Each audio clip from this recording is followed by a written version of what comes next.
दोस्तों आप सब जानते हैं कि आत्मा अमर है, भविष्य है तो भूत भी हैं। भूतों और प्रेतों के बारे में हम बचपन से सुनते आ रहे हैं। इनके बारे में बहुत सारे किस्से उपलब्ध हैं। बहुत सारे लोगों ने तो भूतों को अलग अलग अवस्था में देखा है और बहुत सारे लोगों में भूतों का वास भी हो जाता है।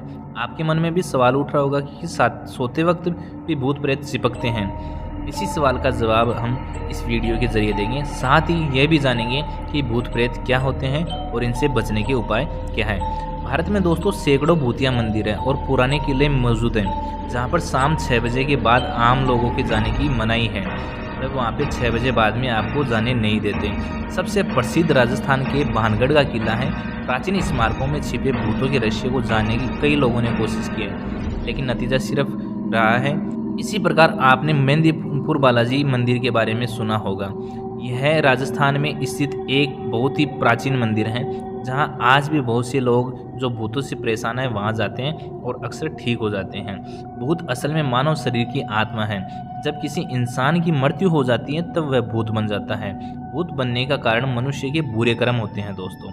जो इंसान पाप करे या उसके परिवार वाले उसका अंतिम संस्कार पूरे विधि विधान से न करें, तब वह मनुष्य मृत्यु के पश्चात भूत बन जाता है। धार्मिक ग्रंथों की माने तो भूत प्रेत योनि बहुत ही दर्दनाक होती है। इससे प्रेत किसी भी प्रकार से सुखी नहीं होते हैं। प्रेत आत्मा, जीवात्मा और सूक्ष्म आत्मा सनातन धर्म शास्त्रों के अनुसार दोस्तों ये 3 प्रकार की आत्मा होती हैं। जब एक आत्मा वासना से युक्त शरीर में जाती है तो उसे प्रेत आत्मा कहते हैं। वहीं जब एक आत्मा किसी जीव के शरीर में जाती है, जैसे मनुष्य, चींटी, हाथी, भालू आदि, तो उसे जीवात्मा कहते हैं। इसी प्रकार जब एक आत्मा दोस्तों किसी सूक्ष्म शरीर में निवास करती है तो उसे सूक्ष्म आत्मा कहते हैं। सूक्ष्म जीव जैसे वायरस, बैक्टीरिया आदि।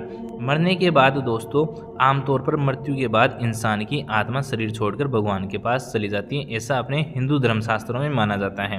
लेकिन यदि कोई ऐसा व्यक्ति जो कामना या वासना में बंधा हुआ है, या किसी व्यक्ति की हत्या हो जाती है, या किसी भी प्रकार से उसकी मृत्यु हो जाती है, तो उसकी आत्मा भगवान को प्राप्त न होकर धरती पर इधर उधर भटकती है।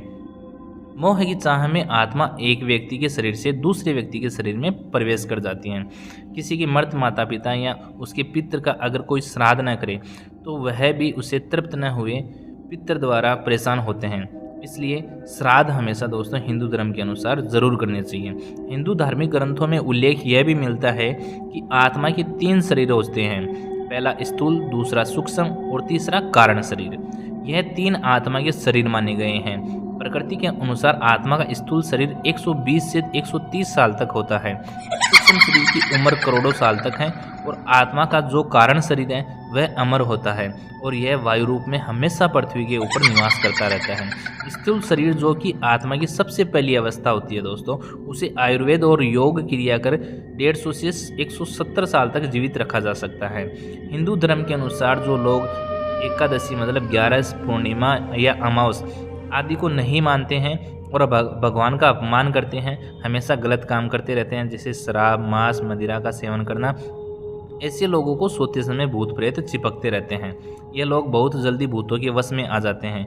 ज्योतिष शास्त्रियों द्वारा किए गए शोध में दोस्तों ये पता चलता है कि जो लोग भूतों के बारे में गहन चिंतन या सोच रखते हैं, भूतों की डरावनी फिल्म देखते हैं, या फिर जो व्यक्ति ज़्यादा भावुक किस्म का होता है और जिन लोगों की मानसिक शक्ति कमज़ोर होती है, ऐसे लोगों पर भूतों का वास जल्दी हो जाता है।